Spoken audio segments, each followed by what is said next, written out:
For a while, I thought it was just me. I thought I was just getting older and becoming one of those people who thinks that everything was better before and that the world is getting worse and worse. But then I learned that there's a word for what I'd been noticing: slop. Slop is low quality, forgettable stuff. It just about does the job, but nothing more. And once you start seeing it, you realize it's everywhere. The buildings going up around you, all glass and grey, designed for the short term with the most maximum profit-seeking motives possible. The endless stream of content you forget 5 minutes later.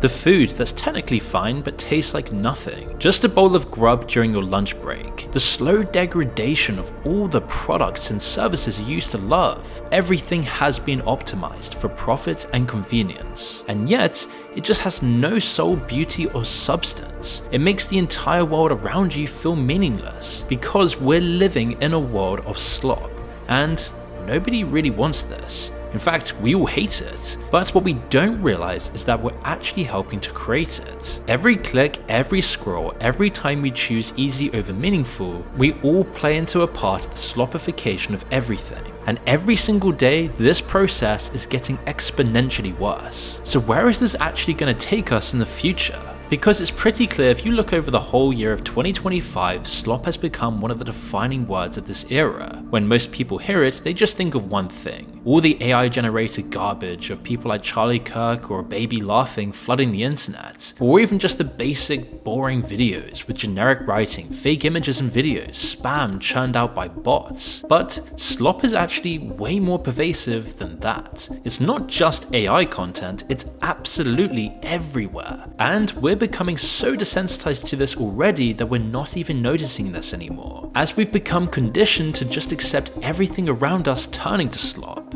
And once you start seeing this, you won't be able to stop in your own life. Just take a mundane feature of everyday life that you might not expect to have been slopified. Imagine just a lamppost. In cities like London, Paris and Vienna, lampposts built hundreds of years ago were expected to be beautiful, ornate and detailed. They didn't have to be, but people valued quality and beauty as well as function, so they were. Now look at modern street furniture, all mass-produced, identical, purely functional slop. This is a microcosm of the slopification of our lives. Or look at what we're eating. Huel, meal replacements, bland protein bowls designed to just be consumed as quickly as humanly possible. Now there's nothing inherently wrong with this stuff. It can be healthy. I eat it sometimes, but it is literal slop. It assumes that all that matters about food is the calories and nutrients you extract, never the actual experience of eating itself or what that even means. It's convenience above everything. And then there's cultural slop,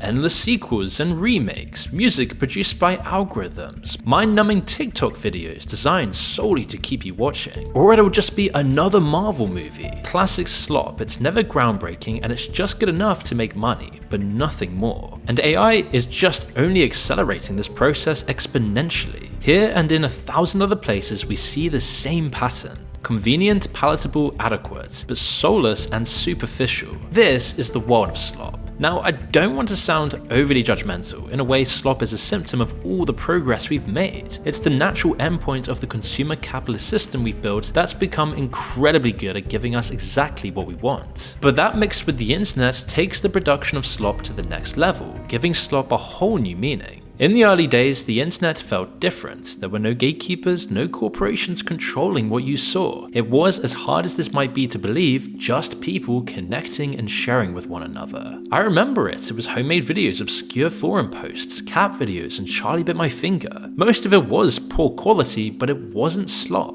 It wasn't bot farms just trying to make money. It was seemingly people just sharing what mattered to them. But the logic of optimization took over fast. Platforms needed to make money, and because we'd got used to everything being free, the only option was ads. Today, almost half of what we see on social media is from advertisers, not accounts we follow. And that's not to mention all the soft advertising secretly being peddled by influencers, always with some ulterior motive or sometimes just straight up in your face. Like when Netflix, a paid streaming service, introduced them after promising they never would. I mean, I was literally at the dentist yesterday and even the screen showing landscapes while your teeth are being worked on now has ad breaks. breaks. When you walk around places like Florida and you want to look at the beautiful sea, you'll see ads on boats. Yes, literally trying to look out to nature and you'll see more ads. There is quite literally no escape. And that's not to say advertising is bad, but it's the way in which anything and everything in life has been monetized. Platforms don't care if content is creative or meaningful. They just want it engaging enough to always keep you watching, whether it's the next Charlie Kirk meme or just an AI perfect 10 out of 10. And it's the perfect formula. We consume formulaic content, our attention span shorten, we lose the capacity for anything complex, so we create more formulaic content. Then the slop we watch makes us into people who can only make slop, and the cycle continues exponentially, speeding up. But there's something else that makes digital content not just low quality, but uniform. Creators now have perfect knowledge of what works. Think about it, 30 years ago, if you made a film, you got vague feedback, ticket sales, reviews. You didn't always know which scenes worked. When the VHS came out, you knew how many people bought it, but not if they watched it. It was the same with music, artists didn't know which songs people skipped. Today, we know everything, and that's great on the surface. You watching this right now, I'll know exactly how long you've been watching for. We'll know which thumbnails get clicks, where listeners skip. Creators can see precisely what the algorithm rewards, and predictably, they all started making the exact same thing. MrBeast is a perfect example of this. As he's a business genius, he wanted to track every single metric, which is why almost every video is identical. It's the same insane rapid pacing, the same insane thumbnails, rapid cuts every 3 seconds, and it works terrifically, so everyone copies it. All the top YouTubers are trying to mimic him. Platforms reward songs that hook instantly, so artists make simple hookable music. Where you don't even have to say real words, the beat just has to happen in the exact way that triggers a primal mechanism in your brain. One study found pitch and rhythm complexity in pop songs has decreased by 30%, as they continue to dumb it down to hypnotize you more and more. The machine is functioning perfectly. We're getting exactly what we engage with, so why does it feel like homogeneous slop?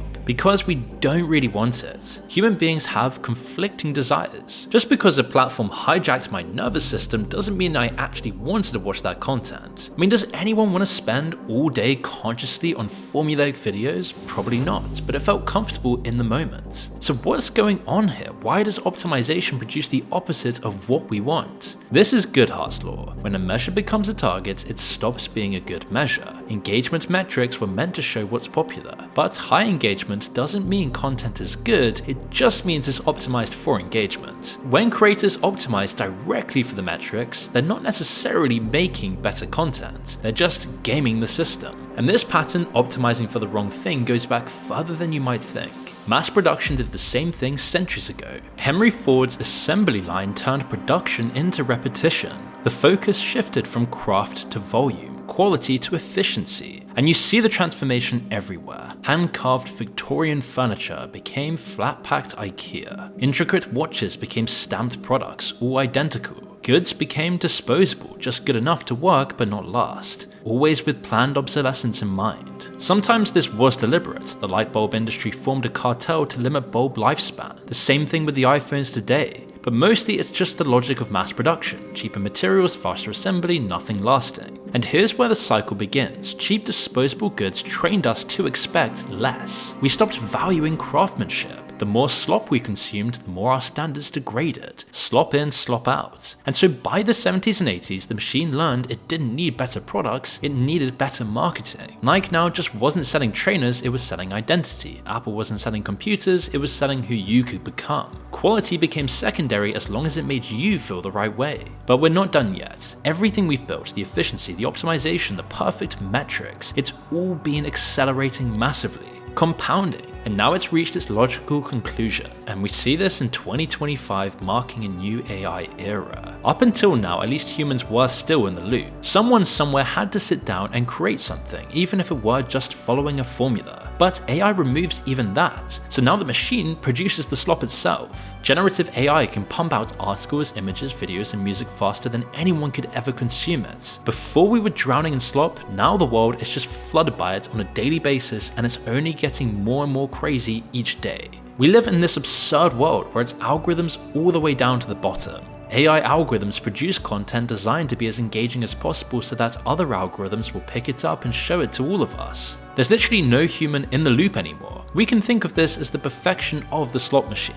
And all this slop sounds like a meme, something annoying but ultimately harmless, but that's actually wrong. A world of slop isn't just ugly or low quality. Over time, this will change the trajectory of our literal civilization. They say you are what you eat, and the more slop we consume, the more we're becoming slop ourselves, in a reverse situation to what we saw in the Renaissance, where ordained art and culture uplifted the entire civilization. It produced a renaissance in almost every field. But for us, it's actually the opposite. And we can see this by what it's doing to our brains, our culture, and our capacity for meaning. And the effects compared to the Renaissance are so measurable, visible, and happening right now that it's truly disturbing. One of the most striking findings from anthropology in the last century is that humans today have much smaller jaws and more crooked teeth than our ancient ancestors. This is because our modern diets are much softer than the diets humans ate for thousands of years. We don't chew enough, so our jaws and teeth don't develop properly. We need braces and procedures to correct what should have developed naturally. Basically, our diets are too sloppy in a literal sense. And it's just the perfect metaphor for what slop is doing to our brains. If we don't use and strengthen our cognitive capabilities,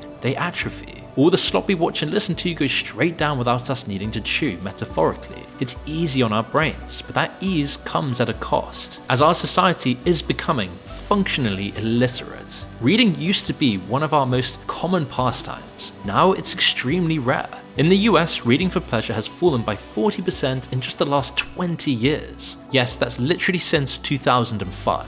In the UK, more than a third of adults say they've just given up reading completely, for life. One study found a shocking and dispiriting drop in childhood reading, now at the lowest levels on record. The average American adult now reads at the level of a 7th or 8th grader. And we've mentioned similar things on the channel so many times about how America is becoming idiocracy, but it's not just America, it's everywhere. And it's not like people aren't taught how to read. People are obviously reading all the time. Social media posts, photo captions, TikTok subtitles, text messages. But it's always scattered and insubstantial. It's just slop. And it's nothing like reading a book. Proper reading engages our brains in ways other content doesn't. It boosts memory, attention, focus, reasoning, and depth. One study found that students who read more actually had physically larger brains in areas connected to learning and abstract thinking. Back in 2008, a prescient article in The Atlantic predicted exactly this decline. It argued, we are not only what we read, we are how we read. When we read online, we become mere decoders of information.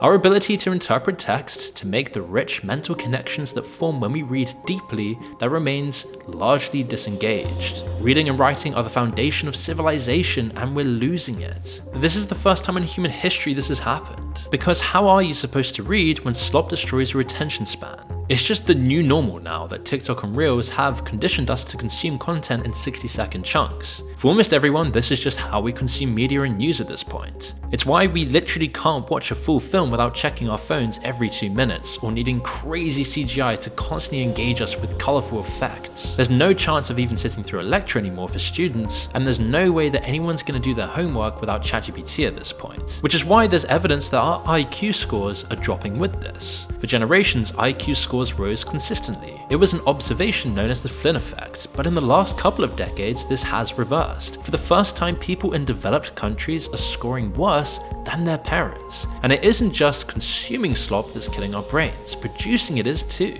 Throughout history, technology has always replaced certain skills. GPS means nobody can read maps anymore. Calculators mean we never even add up numbers in our own heads. Even writing thousands of years ago destroyed our memory in a way, as we didn't have to remember as much information. But AI has just put the accelerator on with this. As GPS and calculators are narrow tools, AI is general. Writing, analysis, creativity, problem solving, it covers all cognitive processes. As AI isn't replacing a skill, it's replacing thinking itself.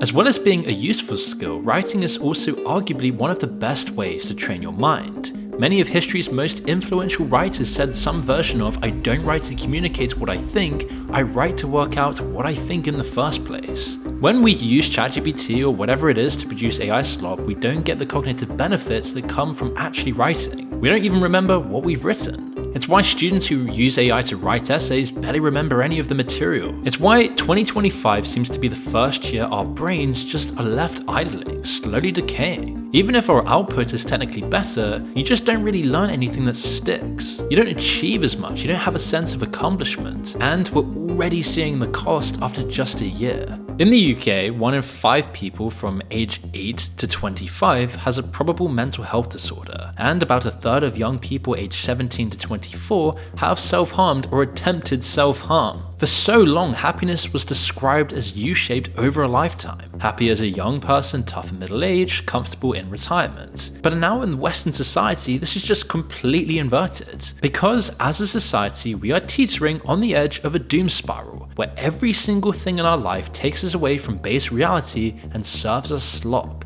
Slop in, slop out. We consume it, we become it, we produce it, the cycle accelerates. And this isn't just about bad movies or boring music or just some dumb YouTube video. Culture is how we make sense of the world, how we process what it means to even be a human. When culture degrades, we lose our ability to understand ourselves. To create something truly groundbreaking, you need defocus, patience, the willingness to wrestle with difficult ideas and push through setbacks. It's why millions and millions of people every single year flock to Italy and Greece, trying to see the remains of a forgotten great civilization, whether it be the Greeks, the Renaissance period, so that we can feel some sense of connectedness, to replace our culture that has just gone downhill since. As nothing feels new anymore, we've seen it all before, we're just going round in circles, trying to experience the past. I mean, honestly, just stop for a moment and think about the last time you experienced something genuinely new, a story that actually surprised you, an idea that challenged you, art that made you see the world differently. For most people, it's genuinely been years, and you probably can't even remember it. I mean, it's almost a cliche now to point out Hollywood's addiction to sequels and remakes. We've done it plenty of times, but the scale is staggering. I mean, in just 2024, all 10 of the top grossing films worldwide were franchise entries. Not a single original film in the top 10. Until 2000, it was about 25%. Since 2010, it's been around 50%. In recent years, basically 100%. Even supposedly new things rely on nostalgia. Stranger Things, mining the 80s, endless reboots and revivals. I like to think of remakes and sequels like photocopies. With each new copy, the quality degrades. You get further from the original, quality can only decline. It's like we can't think of any new ideas anymore. Like there's some invisible barrier that's just stopping us from this. And sure, most of these films were fine. There's nothing inherently wrong with a sequel, but they're just slop. Just good enough to get made and make money, but nothing more. Fashion trends cycle faster than ever, but they're always revivals, 2000s, 90s, 80s. Architecture, the same Bauhaus copy and paste apartment blocks in every city, especially in the US. Almost every city just looks identical. Endless strip malls with Chipotle's, Starbucks' and McDonald's. Video games, endless sequels, franchises, remasters. Maybe you just put on a show that you've already seen because choosing something new just feels like too much work at this point. I mean, I feel this myself, my brain is becoming so fried from slop that even the possibility of something challenging is now starting to feel more exhausting than it would have. Distracted, fragmented minds can't produce anything genuinely novel. There's no deep culture without deep thinking. And the terrifying part is that we might lose the ability to even recognize quality when we see it. If something brilliant and original came along, we wouldn't know what to do with it. We'd be stuck forever in a world of slop, unable to escape even if we wanted to. But the worst part isn't what slop does to our brains or our culture. It's what it does to our souls, collectively. We're like consuming slop because it's easy. We're like producing because it's easy. But here's the thing, ease isn't the same as good. People don't find meaning and comfort. They find it in challenge and struggle. You don't get a degree just to have a piece of paper, you do it to become someone who knows something. You don't build something for the end product alone, you do it for the satisfaction, the growth, the proof that you can. Slop strips that all away. Relationships are meaningful because they're difficult, they require effort, compromise, vulnerability. But I'm starting to genuinely believe that virtual boyfriends and girlfriends will actually become ubiquitous in the coming years. And there we'll see the slopification of relationships away from dating platforms into literal AI bots. A simulated partner with all the friction removed. It'll feel good momentarily, maybe briefly scratch the itch of loneliness to connect with someone, but ultimately it will just hollow you out. You'll always feel like something true is missing. We need friction to grow. I'm sure you've experienced this, I definitely have. Using AI to get work done, being productive but feeling completely empty at the end of it, like you haven't really achieved anything, or spending hours scrolling TikTok, feeling fine in the moment but completely hollow afterwards. Slop is like a drug, it makes the mundane bearable for a brief moment. It makes an otherwise boring life just feel interesting, but it does nothing for you long term, it just keeps you numb looking for more. Engineered to keep you stimulated and engaged but never actually satisfy you. Even on YouTube, we can just see how the top creators are changing. From people like PewDiePie, where it was genuinely authentic, to the slop we have today. And we all know it's bad, but we just can't stop. Doom scrolling through TikTok at 2 AM, looking at random garbage on X, watching YouTube videos you don't even care about for 3 hours, refreshing feeds compulsively even though you know nothing new has happened, waiting for the next text message. And on some level, our bodies and brains are conscious of this. We all know something is deeply wrong, but knowing doesn't stop the cycle. We're seeking this because we're so exhausted. We're exhausted because we've been overstimulated for years now, and it's only getting worse. And what terrifies me is that we're raising an entire generation in this environment. Kids who've never known anything else. And for future generations, for the rest of humanity, this will just be base reality. This is just how life will be for everyone. Their brains will be shaped by slop from the moment they can hold a tablet. So what's gonna happen when a whole generation grows up mentally malnourished? When defocus, patience, the ability to sit with boredom, all of that becomes so foreign and difficult, and not even necessary anymore. We're literally running an experiment on human development, and we have no idea what the outcome will be here. The machine will keep on perfecting itself, everything around you will become more and more basic, and there's horrifyingly no way out, as you slowly watch your entire life become slop itself.